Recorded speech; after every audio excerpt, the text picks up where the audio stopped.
আমি জানি দল মত নির্বিশেষে পশ্চিমবঙ্গের নারী পুরুষ যে কোনো জীবিকার মানুষ,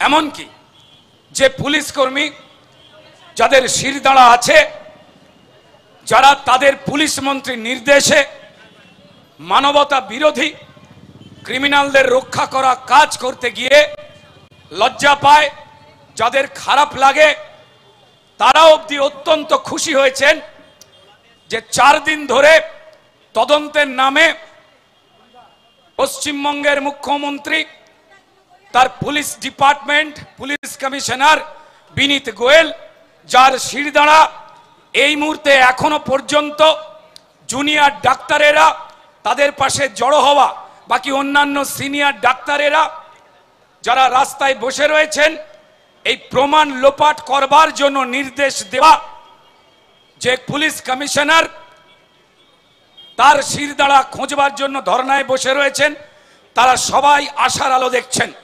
কারণ পশ্চিমবঙ্গের মুখ্যমন্ত্রী, পুলিশ মন্ত্রী, স্বাস্থ্যমন্ত্রী প্রথম থেকেই আমাদের ডাক্তার বোনটাকে যে পরিকল্পিত নৃশংস ভাবে যেভাবে হত্যা করা হয়েছিল, তার অপরাধী একাধিক হবার পরেও, সবাই বলার পরেও একজনকে ঝুলিয়ে টাঙিয়ে দিয়ে সিপিএম এর শাসনে ধনঞ্জয়ের সিলেবাসে যেভাবে তারা সত্যির মুখ বন্ধ করতে চেয়েছিলেন এবং তদন্ত চলাকালীন পিডব্লিউডি ডিপার্টমেন্টকে দিয়ে তারাই সেমিনার রুম এবং তার আশপাশের বাথরুম, যেখানে রক্ত ধোয়া হয়েছিল, যেখানে নানান ঘটনা ঘটানো হয়েছিল, সমস্ত প্রমাণ তারা নষ্ট করাবার জন্য একনিষ্ঠভাবে জড়ো হয়ে ক্রিমিনাল বাঁচাবার কাজ করছিলেন। এখানে আমার বন্ধু অরিত্র একটা দারুণ কথা বলেছিল, যে কথা পশ্চিমবঙ্গের মানুষের মুখের কথা আমাদের ভাই সপ্তর্ষি সেও তুলে ধরেছিল, যে মাননীয় মুখ্যমন্ত্রী, আপনার যে দল তৃণমূল এই মুহূর্তে বোধহয় শোক দিবস পালন করবে আজ। সারা ভারতবর্ষ, সারা পশ্চিমবঙ্গ সিবিআই যেভাবে তদন্ত চুপিসারে এগিয়ে নিয়ে যাচ্ছিল, কারণ ক্রিমিনালরা এক হয়ে সরকারের সঙ্গে হাত মিলিয়ে তারা আমাদের এই নিহত ডাক্তার বন্তির যারা হত্যাকারী তাদের আড়াল করবার চেষ্টা করছিল। ধাপে ধাপে যেভাবে আপনারা তথ্য প্রমাণ অধিকাংশ নষ্ট করে দিয়েছেন, সবাই জানে যে সিবিআই এর পক্ষে কোর্টের নির্দেশে যে তদন্ত চালাচ্ছিল তারা, তাদের প্রমাণ জোগাড় করা কতটা কঠিন হয়ে গিয়েছিল। কিন্তু পশ্চিমবঙ্গের নিরপেক্ষ মা বোনেদের যে সোচ্চার প্রতিধ্বনি, যে প্রতিবাদ, শুধুমাত্র ভারতীয় জনতা পার্টির যারা কার্যকর্তা তাদের কথা নয়, আমাদের মুখ দিয়ে পশ্চিমবঙ্গের শোষিত নিপীড়িত মানুষের কথাই উঠে এসেছিল, যে নিরপেক্ষ মিছিল চারিদিকে ছিটকে যাচ্ছে, ছিটকে পড়েছে। আর মমতা বন্দ্যোপাধ্যায় তার পুলিশ বাহিনীকে দিয়ে গার্ড ওয়েল পুঁতে, লোহার রড পুঁতে নিরস্ত্র ডাক্তার যাদের হাতে গোলাপ ফুল ছিল, পুলিশের বন্দুক, সেই গোলাপ ফুলকেও ভয় পেয়েছে। আমাদের ছাত্ররা যখন নবান্ন অভিযান করতে গিয়েছিল, তখনও তাদের জন্য, সেই নিরস্ত্র ছাত্রদের জন্য কাঁদানে গ্যাস, পুলিশের লাঠি এবং অত্যাচার এবং তার সঙ্গে কন্টেনারের পাঁচিল তোলা হয়েছিল। ভারতবর্ষের আন্দোলনে কোথাও কখনো পর্যন্ত অত্যন্ত সুযোগ্য পুলিশকে এত নিচু স্তরে নামিয়ে আনেনি তার ক্রিমিনাল প্রিয় পুলিশ মন্ত্রী। আজকে পুলিশ, ক্রিমিনাল এবং তৃণমূল ছাড়া সারা ভারতবর্ষের প্রত্যেকটা মানুষ, পশ্চিমবঙ্গের মায়েরা, বোনেরা, দাদারা, বাবারা, প্রত্যেকটা প্রতিবাদী মানুষ, রাজনৈতিক বা অরাজনৈতিক, প্রত্যেকে আশায় বুক বাঁধছে। আমরা ধন্যবাদ জানাতে চাই যে তদন্তকারী সংস্থা সিবিআই এর হাতে মহামান্য হাইকোর্ট তদন্তের ভার তুলে দিয়েছিলেন। এখন তদন্ত সুপ্রিম কোর্টে চলছে। পশ্চিমবঙ্গের তৃণমূল নেত্রীকে আমরা প্রশ্ন করতে চাই, আজকে রাত্রিবেলা আপনি ঘুমোতে পারবেন তো? আপনি স্বপ্ন দেখবেন আর চিৎকার করবেন, ওরে সন্দীপ আমার নামটা বলে দিবি না তো? পশ্চিমবঙ্গের মানুষ এটা জানে। আপনাদের নাটুকে এই ধর্নার যে দোকানগুলো খুলেছেন, সেগুলো দয়া করে যদি চক্ষু লজ্জা থাকে তুলে দিন।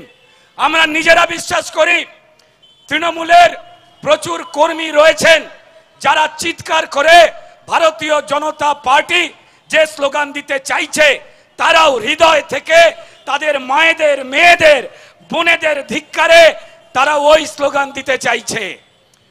আমি সেই স্লোগান আর একবার দিচ্ছি, যে স্লোগান সোজা স্লোগান, রাত জেগেছে মার মেয়ে, মানুষ আছে বদলছে। রাত জেগেছে মার মেয়ে, মানুষ আছে বদলছে। আমাদের এখানে যে প্রতিবাদ সংগঠিত হচ্ছে তা চলবে। আপনারা সবাই জানেন যে জেলায় জেলায় ডিস্ট্রিক্ট ম্যাজিস্ট্রেট, ডিএমদের ডিস্ট্রিক্ট ম্যাজিস্ট্রেট তার অফিস ঘেরাও ছিল।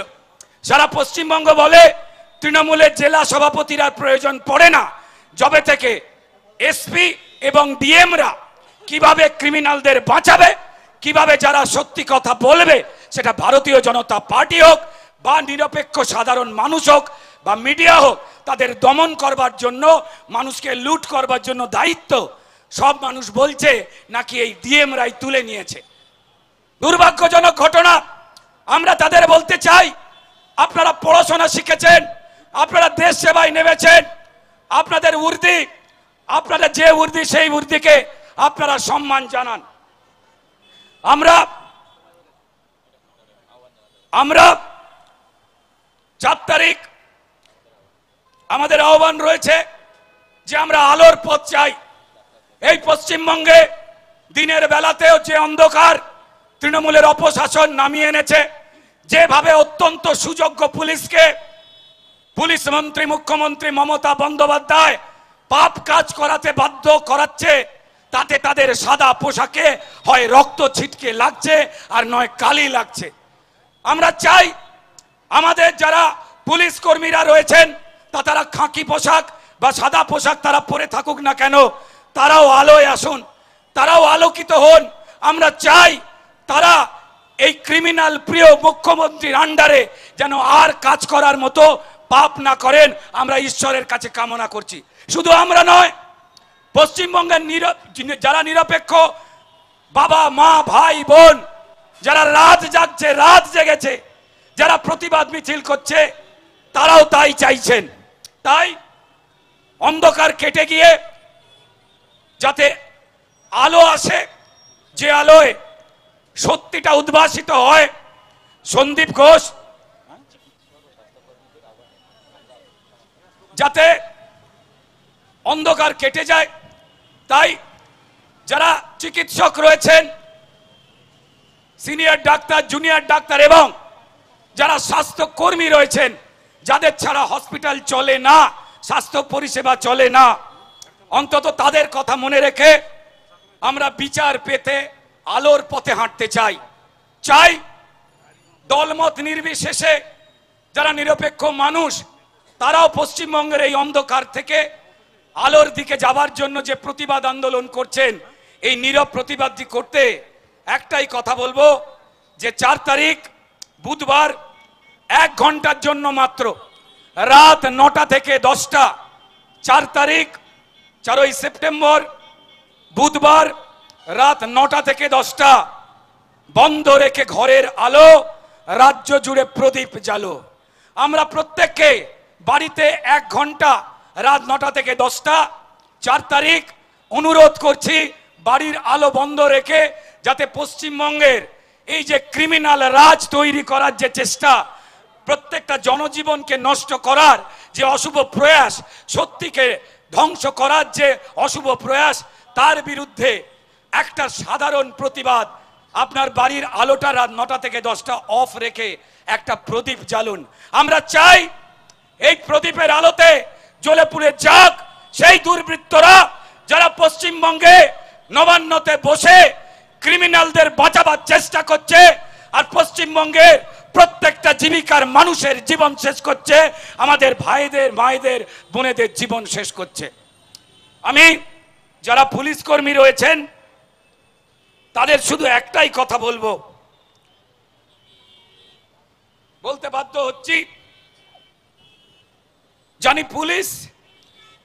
পুলিশ তোমার কাছে আছে রিভলভার, যারা মিছিল করছেন, প্রতিবাদ করছেন, তাদের হাতে কিচ্ছু নেই, একটা প্ল্যাকার্ড লেখা রয়েছে জাস্টিস ফর আরজি কর। তারা চাইছে দফা 1, দাবি 1, মমতার পদত্যাগ। এছাড়া আর তারা কিচ্ছু চাইছে না। আর আপনি তাদের দিকে জল কামান, তাদের দিকে আপনি কাঁধানে গ্যাস লাঠি নিয়ে তেড়ে যাচ্ছেন। আমি সেই পুলিশকে বলবো, আমি জানি পুলিশ তোমার কাছে আছে রিভলভার, কিন্তু কার দিকে তাক করবে সেটা তুমি হৃদয় থেকে গুলোচ্ছ বারবার। পুলিশ তোমার শির দাঁড়াতে বেশ ধরেছে জং, ক্রিমিনালকে করতে আড়াল মাখছো সবুজ রং। পুলিশ বাবার উর্দিতে লাল দাগ দেখেছে মেয়ে, পুলিশ বাবার উর্দিতে লাল দাগ দেখেছে মেয়ে। পুলিশ তোমার মেয়ে আছে তোমার দিকেই চেয়ে। আমরা চাই পুলিশের মেয়ে গর্বিত ভাবে তার অনেস্ট পুলিশ অফিসার, পুলিশ কর্মী তার বাবাকে যেন দেখতে পায়। সেই রাম পুলিশ মন্ত্রী পশ্চিমবঙ্গের জনগণ উপহার দিক। এর বাইরে আমরা আর কোনো প্রতিবাদের কথা এখন বলবো না। আপনারা জানেন যে ধরা পড়েছে সে এতক্ষণে কার নাম কি বলেছে সেটা সময়ের অপেক্ষা। বাকি আজকে আমাদের প্রতিবাদ ধর্ণা মঞ্চ যা চলছে তা আজকের মতো আমরা এখানেই শেষ করছি।